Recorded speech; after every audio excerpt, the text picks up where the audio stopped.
Qu'est-ce que le Stellar XLM? Pour faire simple, le Stellar est un réseau ouvert qui permet de déplacer et de stocker de l'argent. Lorsqu'il a été lancé en juillet 2014, l'un de ses objectifs était de favoriser l'inclusion financière en touchant les individus n'ayant pas accès aux services bancaires. Peu après, ses priorités ont changé, et son objectif est maintenant d'aider les sociétés financières à se connecter entre elles grâce à la technologie blockchain.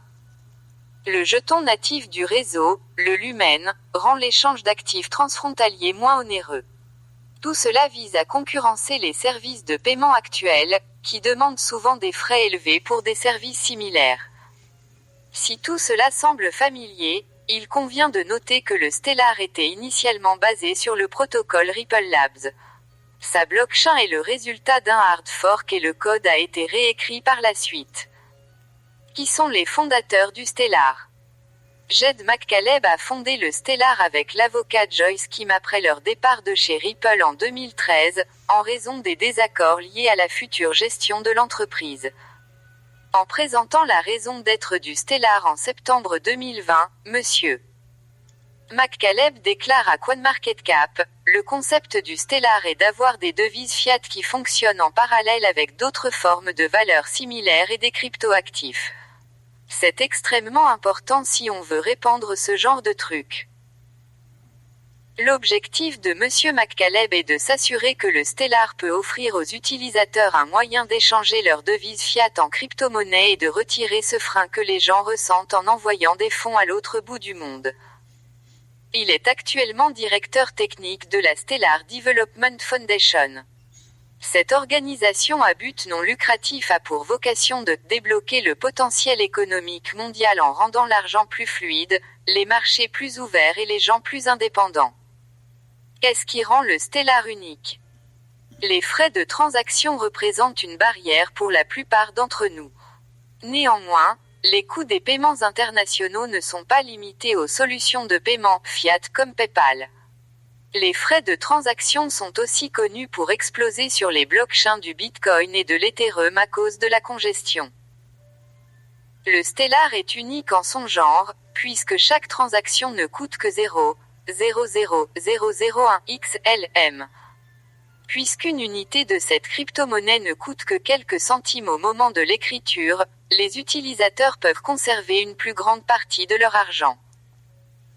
Rares sont les projets blockchain qui ont réussi à établir des partenariats avec des entreprises technologiques et fintech prisées. Il y a quelques années, Stellar et IBM ont fait équipe pour lancer WorldWire, un projet qui permet aux grandes institutions financières de soumettre des transactions sur le réseau Stellar et d'effectuer des transactions en se servant d'actifs comme les stablecoins. Alors que d'autres blockchains disposent de fonds communautaires, ce qui signifie que des subventions peuvent être accordées aux projets qui contribuent à l'amélioration de l'écosystème, Stellar offre à ses utilisateurs la possibilité de voter pour déterminer quelles entreprises peuvent bénéficier de ce soutien. Combien de Stellar XLM y a-t-il en circulation? 100 milliards de XLM ont été émis au lancement du réseau Stellar en 2015, mais les choses ont changé depuis la date de lancement. Aujourd'hui, le montant de XLM s'élève à 50 milliards, dont 20,7 milliards sont en circulation. En 2019, la Stellar Development Foundation a annoncé qu'elle allait détruire plus de la moitié des réserves totales de cette crypto-monnaie, ce qui veut dire qu'elle contrôle maintenant environ 30 milliards d'XLM.